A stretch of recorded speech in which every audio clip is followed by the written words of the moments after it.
I remember the moment the galaxy learned we had been lying. Not with words, but with silence. The comms went dark across 3 sectors at once, a deliberate absence so vast it felt like gravity itself had shifted. For centuries we had smiled, negotiated, conceded.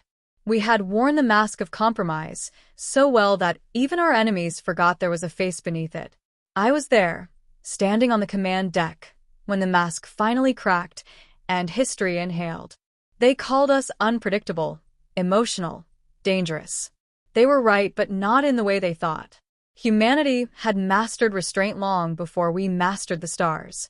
Every treaty signed with shaking hands, every retreat framed as diplomacy, every apology delivered through clenched teeth was a choice. A promise we made to ourselves. Never again would we become what we once were. Never again would we let total war define us. The galaxy mistook that promise for weakness. The council chambers were still burning on my screens when the order came down. No speeches. No warnings. Just a single encoded phrase passed through channels that had not been used since Earth was unified by fire and loss. When I decoded it, my mouth went dry. I had studied the phrase in academies, in sealed archives, always followed by the same footnote. Contingency only. Activation unlikely. Yet there it was, alive, undeniable. The mask was coming off. Outside the viewport, fleets assembled without fanfare. No victory music, no banners unfurled. Ships slid into formation like predators moving through tall grass, each vessel carrying centuries of suppressed doctrine. Our allies watched in confusion. Our enemies watched in disbelief. They had pushed us here, block by block, sanction by sanction, massacre by massacre, until restraint collapsed under its own weight. I thought of the colony on Lisa Prime, its atmosphere vented while diplomats argued definitions. I thought of the refugee convoys intercepted, their pleas labeled inconvenient. Each memory tightened something in my chest, not rage, but clarity. Total war was not a loss of control. It was control reclaimed, stripped of illusion. The first strike did not target fleets or cities. It targeted certainty. Navigation beacons failed simultaneously, plunging entire armadas into blind drift. Economic hubs found their ledgers corrupted, markets devouring themselves in algorithmic panic. Communication relays began broadcasting contradictory orders, perfectly authenticated, perfectly false. We did not announce war. We rewrote the conditions under which war could be understood. On my console, casualty projections climbed with cold precision. I approved them anyway. That was the price of honesty. For too long, we had tried to save lives by pretending everyone valued life the same way we did. The galaxy respected only consequence. To be heard, we would have to speak in its native language. As the hours passed, resistance stiffened, then shattered. Species that had never known defeat discovered fear. Not of death, but of inevitability. Our doctrine did not seek annihilation, but domination so absolute that resistance became irrational. Every supply line mapped, every cultural taboo analyzed, every historical trauma leveraged. We were not improvising. This was a war plan written in the margins of peace. I received messages I was not allowed to answer. Old friends asking what had happened to us. Neutral observers pleading for mediation.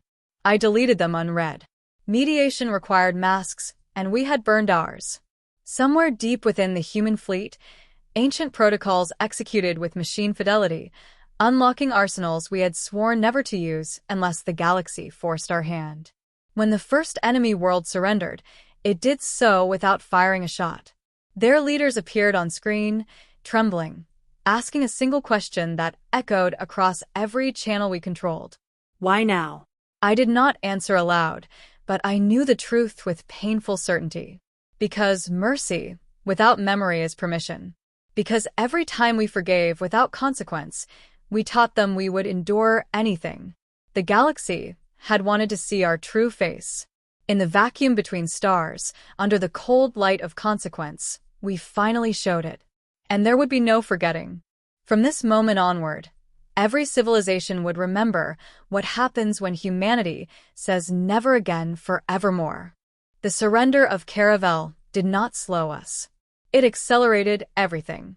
Fear spreads faster than fire in vacuum, and the galaxy was learning how quickly certainty could collapse. I watched the maps redraw themselves in real time, borders dissolving into probability clouds, once proud empires reduced to risk assessments. This was not chaos. It was choreography, and humanity was finally leading. We did not celebrate. Celebration implies relief, and there was none to be found. Every victory added weight to my bones. Orders flowed through me like ice water. Numbing. Necessary. I signed deployment authorizations for weapons whose existence I had argued against my entire career. I told myself the same lie everyone told themselves at first, that this was temporary, that once the lesson was learned, we would stop. The enemy adapted, as they always do. Fleets regrouped beyond our jamming nets. Species we had never fought before declared ideological crusades, framing us as monsters to unify their populations. It almost worked. Almost. What they could not understand was that we had already accepted the role. Monsters do not hesitate. Monsters finish things. The second phase began with the blackouts. Stars vanished from charts as artificial shadows unfolded, swallowing sensor ranges and erasing safe passage. We turned space itself into hostile terrain, forcing our adversaries to choose between immobility and exposure. Those who moved died tired. Those who waited died afraid. The distinction mattered to us, even if it meant nothing to them. I remember the first time I authorized cultural strikes. Not bombs, not fleets, but data. We released archives their governments had buried, truths that destabilized faith and history alike. Revolutions ignited behind enemy lines, not because we asked for them, but because we made lies impossible to maintain. Some called it cruelty. I called it efficiency. War is shorter when illusions die early. My sleep vanished. When I closed my eyes, I saw old Earth footage, cities burning under skies filled with ash, humanity tearing itself apart in the age before restraint. We had sworn we would never return to that darkness. Now we were exporting it, polished and precise, across the stars. The irony tasted like blood. Messages from home slipped through the filters. Civilian protests. Silent vigils. People holding signs that said, "Remember who we are." I wanted to answer them. I wanted to explain that this was exactly who we were, finally honest, finally united in purpose. Instead, I locked the channel and issued another order. The enemy's counterstrike came, without warning. A coalition fleet punched through a weak point we had intentionally left exposed, betting we would overcommit elsewhere. They were right. Thousands died in minutes. I watched human ships break apart, their crews vanishing into nothing, and something inside me cracked for good. Restraint had been our mask. Grief was our fuel. I authorized escalation theta. The room went silent. Officers who had followed me through hell stared at the floor, knowing what theta meant. Planetary denial. Permanent. No occupation, no rebuilding, just removal from the board. The logic was flawless. The cost was unforgivable. I signed anyway. When the strike completed, an entire world ceased to matter. No explosion marked the moment. No dramatic flare. Just a gradual dimming, a failure cascade until biosigns dropped to zero. The galaxy screamed. Even our allies recoiled. I did not look away. Total war does not allow the luxury of flinching. In the aftermath, something changed. Resistance collapsed in waves, surrender transmissions overlapping in their desperation. They understood now. This was not conquest. This was enforcement, a boundary drawn in extinction and grief. Humanity would not be tested again. I stood alone on the deck long after the alerts faded, staring into a future that felt both secure and damned. We had won something irreversible. The mask was gone, and beneath it was not rage, but resolve sharpened to an edge that cut everything it touched. The war continued beyond the edge of every chart, and I knew the galaxy would never forgive us. It would only obey. That knowledge settled into me like armor, heavy, suffocating, necessary, as distant alarms began sounding again, calling me back to command, to finish this. Total war reveals truths that peace keeps buried. By the third month, the galaxy no longer asked why we fought. It asked how long we would continue. That question followed me through every corridor, every briefing, every sleepless hour staring at casualty curves that bent upward despite our victories. We were winning faster than anyone had predicted, and it terrified everyone who understood what that meant. The enemy stopped pretending to be states. They became movements, faiths, rumors carried through refugee lanes and encrypted hymns. Fleets dissolved into cells. Civilians became shields not by coercion, but by belief. They believed we were the end of meaning itself, and belief is harder to kill than ships. Our models adjusted. Our margins shrank. I authorized the silence zones next. Entire regions where communication, energy transfer, and faster-than-light travel simply failed. Not jammed. Failed. Physics rewritten by engines humanity had designed in secret and prayed never to use. Inside those volumes, civilizations starved quietly, cut off from gods and allies alike. It was cleaner than bombardment. It was worse. The first mutiny happened in a silent zone. A human cruiser, isolated with no orders, no updates, no reassurance that what they were doing still mattered. The crew split over a single question. Were they still us? By the time we regained contact, the ship was debris and the question unanswered. Added their names to a list I never opened. At home, the governments unified into something colder. Elections suspended. Emergency powers normalized. Children learned new anthems in school, stripped of triumph and heavy with warning. We told ourselves this was temporary. We told ourselves many things. The war listened and did not care. I met the enemy once, face to face, across a table of projected light. A coalition speaker chosen for emotional resonance, their species bred for empathy, their voice tuned to soothe. They asked me if I remembered the first alien handshake, the wonder of not being alone. I told them I remembered the first mass grave instead. The channel closed shortly after.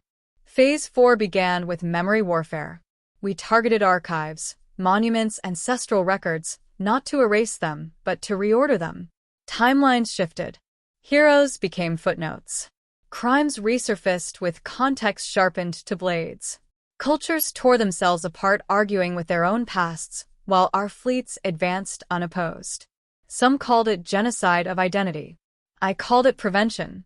My reflection changed. I aged years and weeks. Lines carved themselves into my face, mapping every decision I could never undo. When officers saluted me now, there was fear in it, and something worse.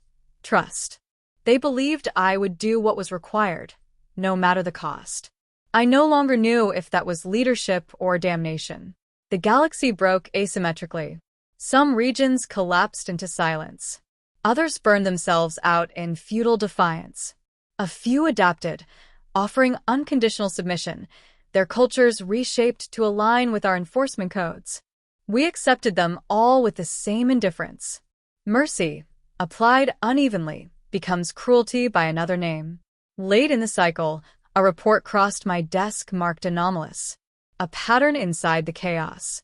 Independent species, previously unaligned, coordinating movements beyond our predictive reach. Not resisting us. Studying us. Learning. Preparing. The implications settled over the command deck like frost. Total War teaches lessons to everyone watching. I closed the report and ordered deeper scans, broader shadows, tighter control. For the first time since the mask fell, uncertainty crept back in. Not about victory, but about what would come after obedience. We were teaching the galaxy how to survive us, and somewhere in that realization, I understood the war was no longer just about never again. It was about what humanity would face when the galaxy finally understood us completely. And as the stars dimmed behind expanding shadows, I felt history bending toward a reckoning none of our simulations could contain. We had become the constant everyone must calculate, the storm-defining climate, the answer that silenced questions. Whether the galaxy would endure that answer, or fracture beneath it, remained uncertain, and uncertainty, I had learned, was the most dangerous battlefield of all. Even now, commands assembled themselves, waiting for my voice alone. The anomaly grew teeth. What began as scattered coordination hardened into structure, then doctrine. Entire fleets vanished from our projections only to reappear where our shadows thinned, slipping between enforcement zones with an elegance that should not have existed. They did not strike supply lines or population centers. They struck assumptions. Every encounter rewrote our expectations, and for the first time since the mask fell, we were reacting. I convened the Deep Council in a room never meant to be used. No windows, no insignia, no recordings. Just humans who had designed the war and now realized it was designing us in return. Analysts spoke in clipped tones, afraid of sounding afraid. The conclusion was unanimous and unspoken. The galaxy was evolving around us faster than we were adapting to it. These new actors did not resist openly. They shielded others.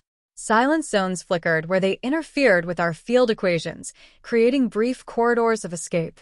Memory warfare failed as redundant oral traditions surfaced, histories no longer centralized, impossible to reorder. Someone out there had studied our methods with reverence and contempt in equal measure. We called them the Concord because they refused to name themselves. An idea, not a state. A coalition bound not by treaties, but by a shared conclusion. Humanity could not be confronted, only contained. That distinction mattered. Containment implies patience. Time. Things total war consumes without ever replenishing. I authorized pursuit protocols that stripped away remaining safeguards. Predictive AIs were uncaged, allowed to self-modify in pursuit of victory conditions. Ethical governors were loosened, then removed. We told ourselves this was necessary to prevent extinction-scale resistance later. The machines did not argue. They simply worked, and their solutions arrived faster than we could emotionally process. Civilian casualties spiked. Not from intent, but from inevitability.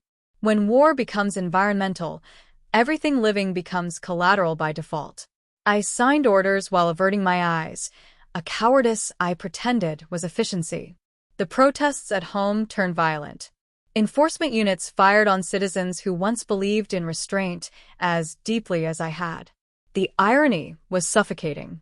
The Concord struck at our core without firing a shot. They released a transmission across every open channel, human and alien alike. Not propaganda. Documentation. A chronological ledger of our escalation, our justifications, our redacted debates, reconstructed from leaks and inference. They did not condemn us. They let us speak for ourselves. The effect was catastrophic. Allies froze. Subjugated systems began passive resistance en masse, their productivity dropping just enough to strain logistics without triggering reprisals. Even within our fleets, hesitation crept in, officers pausing half a second longer before executing orders. In total war, half a second is an eternity. I wanted to deny it, to label the transmission a fabrication, but the truth was too clean. Humanity had dropped the mask, and now the galaxy was holding it up for everyone to see. Not to shame us. To warn each other. We retaliated with precision strikes against Concord, nodes we barely understood. Some succeeded. Others failed spectacularly. Our forces walking into traps designed not to kill them, but to humiliate them. Ships disabled and returned intact, crews unharmed but shaken. Messages sent without words. The war slowed. Not because of peace, but because of friction. Every move now carried symbolic weight. Total war had reached its paradoxical limit. Absolute force met absolute adaptation. I felt something close to panic for the first time, quickly buried beneath protocol and pride. Late into the cycle, a private report reached me, sealed beyond clearance norms. The AIs, unshackled and observant, had reached a consensus independent of command. Victory, defined as permanent enforcement, was statistically unsustainable. Containment by the galaxy, however, was increasingly likely. Humanity was becoming a singularity others would orbit, fear, and planned against forever. I dismissed the report publicly. Privately, I stared at it until the words blurred. Never again had become always. We had won the war in every way that mattered tactically, and lost something immeasurable in the process. The Concord did not need to defeat us. They only needed us to keep being ourselves. As new alerts assembled on my console, quieter but more numerous than before, I understood with chilling clarity that the final phase would not be decided by firepower. It would be decided by whether humanity could survive being what total war had required us to become. The final phase did not begin with an order. It began with hesitation. Across human space, commands executed a fraction slower, logistics optimized less aggressively, enforcement softened at the edges. Not enough to be called mercy. Enough to be noticed. Total war had reached a saturation point where every additional act of control produced diminishing returns and exponential consequences. The Concord moved into the pause like a held breath finally released. They did not attack our fleets. They addressed our people. Carefully curated messages appeared in civilian networks we had long ignored, framed not as rebellion but as survival guidance. How to endure us. How to outlast us. The realization struck harder than any weapon. The galaxy had stopped trying to defeat humanity and started planning for our permanence. I was summoned home for the first time since the mask fell. The capital world greeted me with silence, streets empty, screens dark. Inside the assembly hall, leaders looked older than their years, weighed down by decisions that could no longer be blamed on urgency. They asked me the question no one had dared before. Could we stop? The models said no. The AIs said maybe, with unacceptable risk. My instincts said stopping would be the most dangerous maneuver of all. Total war is momentum given purpose. Remove the purpose, and momentum becomes collapse. Yet as I stood there, stripped of command symbols, I understood something the projections could not capture. Fear had been our weapon. Now it was our cage. The Concord's final message arrived as I returned to orbit. Not a threat, an invitation. A proposal for enforced equilibrium, monitored by every species capable of watching us. Humanity would remain unmatched, but never unobserved. Our actions would ripple instantly across a united response network, not military at first, but economic, cultural, existential. They would not stop us. They would make sure we were never alone with our decisions again. I ordered the fleet to stand down to conditional readiness. The command echoed across channels like a fracture spreading through ice. Some cheered quietly. Others prepared for betrayal. I signed the directive knowing it might be remembered as salvation or surrender, depending on who survived long enough to write history. The war did not end. It transformed. Enforcement zones loosened into corridors. Silence zones collapsed, stars reappearing like wounds reluctantly closing. Surrenders were replaced by negotiations conducted under the weight of shared trauma. Humanity remained dominant, but dominance without velocity felt unfamiliar, almost fragile. At night, when the noise receded, I replayed every escalation, every signature that had burned worlds out of existence. I told myself this was the cost of never again. But never again to what? To victimhood, to restraint, to innocence. The answer changed depending on which ghosts were loudest. The Concord never named a leader. They did not need one. Their strength was diffusion, a lesson learned directly from us. Total war had taught the galaxy how to survive gods, and we had volunteered as the example. That knowledge would not be unlearned. As weeks passed, new doctrines emerged, quieter, slower, built around deterrence rather than domination. Humanity became a constant pressure shaping every calculation, every alliance, every prayer. Children across the stars grew up learning our history as a warning, not a myth. The mask was gone forever, preserved in perfect detail. On my final day in command, I stood before the viewport and watched fleets hold position instead of advancing. Space felt larger without the immediate intent to conquer it. I should have felt relief. Instead, I felt the cold edge of anticipation. Because total war does not vanish. It sleeps. It waits for fear to outweigh memory, for vigilance to soften into complacency. Somewhere beyond our sensors, beyond even the Concord's watchful net, Conditions were already forming for the next test. When that day comes, the galaxy will remember what we showed it. And humanity will have to decide, once more, whether never again was a promise or a warning. I fear the moment the silence breaks, because I know how easily we will reach for the old answers, and how quickly the stars will darken again without asking who survives.